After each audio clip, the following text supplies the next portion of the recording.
Halo marketers, kita jumpa kembali dalam 10 Minutes Industry Update dari sektor Government and Public Services bersama saya Baby Antoneta.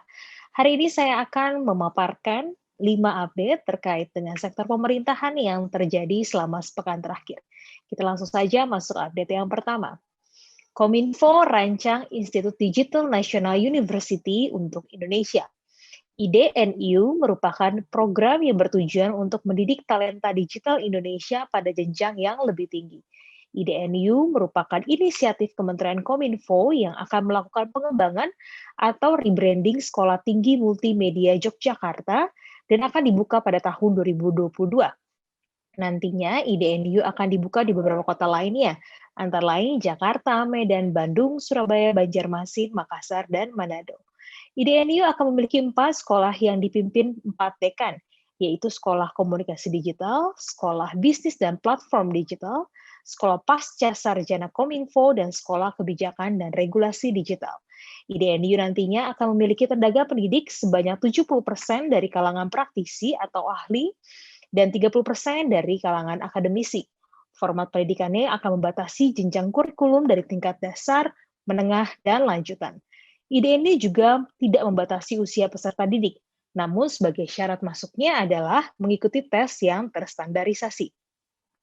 IDNU direncanakan memiliki 3 program, yakni reguler dan riset dari PPM.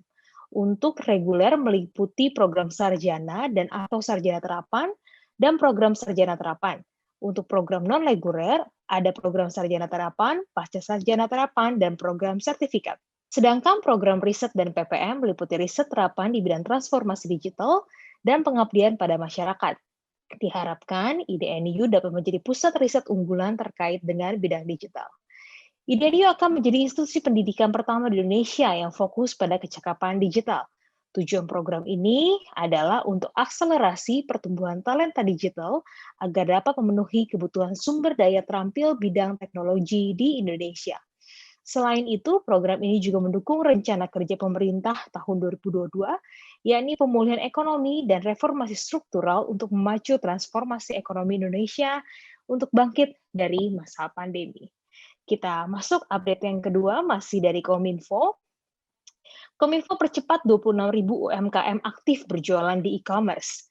Direktur Jenderal Aplikasi Informatika Kominfo menargetkan pendampingan dan fasilitasi itu akan mempercepat 26.000 pelaku UMKM masuk tahapan active selling di platform digital.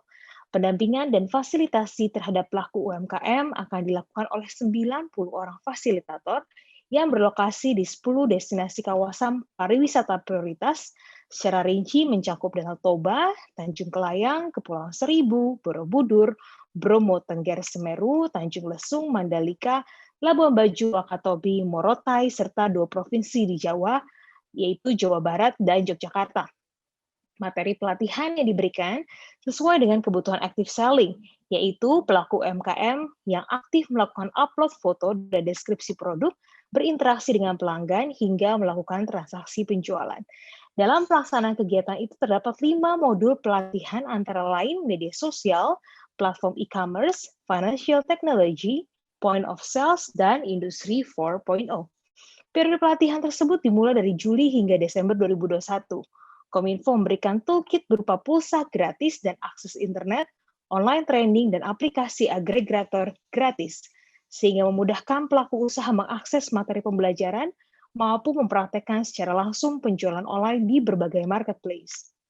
Kegiatan pelatihan ini memprioritaskan UMKM yang memproduksi atau membuat barang, bukan reseller. Jenis usaha yang ditujukan antara lain makanan minuman, tekstil dan pakaian jadi, furniture, kerajinan kulit, serta kerajinan tangan. Tujuan akhir yang diharapkan dari program pelatihan ini agar dapat lebih meningkatkan transaksi penjualan UMKM secara online. Program ini juga sebagai upaya melaksanakan percepatan transformasi digital bagi UMKM sesuai arahan Presiden. Kita masuk update yang ketiga, Kementerian BUMN Republik Indonesia menggandeng Mandiri InHealth dalam meluncurkan aplikasi Fit Aja. Kementerian BUMN bekerjasama dengan beberapa BUMN lainnya yang bergerak di bidang kesehatan meluncurkan platform kesehatan dalam rangka memperluas akses digital healthcare super app atau aplikasi yang dinamai dengan Fit Aja.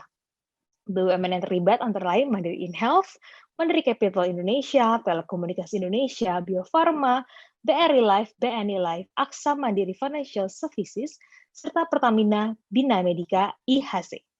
Fit Aja merupakan digital healthcare super app, yaitu platform yang dikembangkan dengan menawarkan berbagai macam layanan dalam satu aplikasi, di mana penggunaan aplikasi dapat mengakses berbagai macam kemudahan yang berkaitan dengan kebutuhan pemeliharaan kesehatan, baik pencegahan maupun pengobatan, dan memberikan kemudahan akses konsultasi kepada peserta seperti telemedicine, melalui chat, voice, atau video interaktif, e-resep, e-claim, info provider, pesan dan antar obat, gaya hidup sehat, dan untuk kedepannya direncanakan banyak lagi fitur yang akan dikembangkan. Selain pelengkap keunggulan fitur-fitur tersebut, Mandiri Health juga menambahkan fitur tambahan yang khusus dikembangkan pada Mimo New Generation.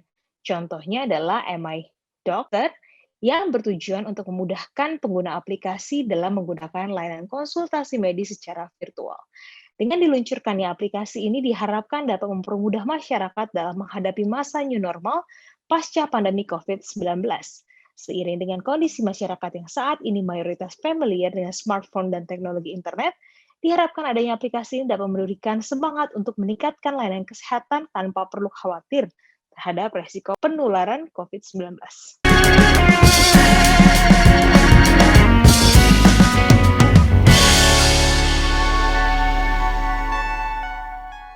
Sari Ayu Putih Langsat Facial Foam membersihkan dan membantu mengangkat sel kulit mati secara optimal.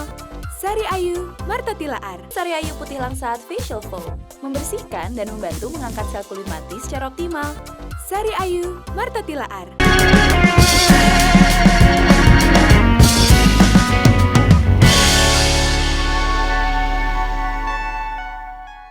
Selanjutnya, update yang keempat adalah pemerintah Republik Indonesia masih optimis terhadap pola pemulihan ekonomi V-shape. Di tengah adanya lonjakan kasus COVID-19 dan adanya pengebatasan aktivitas pada awal semester 2, pemerintah masih optimis pola pemulihan ekonomi masih akan berbentuk seperti V-shape. Meskipun seperti itu, Deputi Bidang Koordinasi Ekonomi Makro dan Keuangan Kementerian Koordinator Bidang Perekonomian mengakui pola pemulihan V-shape ini dengan gradien yang lebih landai. Pemerintah memproyeksikan bahwa pertumbuhan ekonomi akan tumbuh pada kisaran 3,7% hingga 4,5% atau lebih rendah dibandingkan dengan proyeksi sebelumnya yaitu sebesar 4,5 hingga 5,3%. Hal ini disebabkan adanya perubahan pola konsumsi secara pandemi ini sehingga meningkatkan konsumsi pada sektor-sektor tertentu. Dikarenakan terdapat pemberlakuan PPKM darurat sejak awal Juli 2021, sektor-sektor lainnya mengalami penurunan kinerja. Sektor berbasis teknologi informasi mengalami pertumbuhan double digit karena terdapat peningkatan konsumsi, sehingga sektor transportasi, perhotelan, dan restoran, serta pariwisata secara umum mengalami kontraksi sampai akhir tahun. Selama pandemi ini berlangsung, industri diprediksi tidak bisa beroperasi secara maksimal. Bahkan mesin perekonomian hanya bisa berjalan sekitar 50%. Akibatnya banyak sektor tidak bisa mencapai break-even point atau titik impasnya. Berdasarkan perhitungan Direktur Center of Economic and Law Studies, pertumbuhan ekonomi Indonesia pada tahun 2021 akan berada di kisaran minus 0,5 hingga 2% yang dipengaruhi oleh berbagai faktor. Antara lain, keputusan investasi menjadi ditunda atau delay, distribusi barang terganggu karena ada penyekatan jalan, konsumsi rumah tangga melambat karena kelas menengah atas cenderung menyimpan harta mereka, serta pelaku usaha, khususnya mikro, sulit untuk bertahan dengan turunnya omset selama PPKM darurat.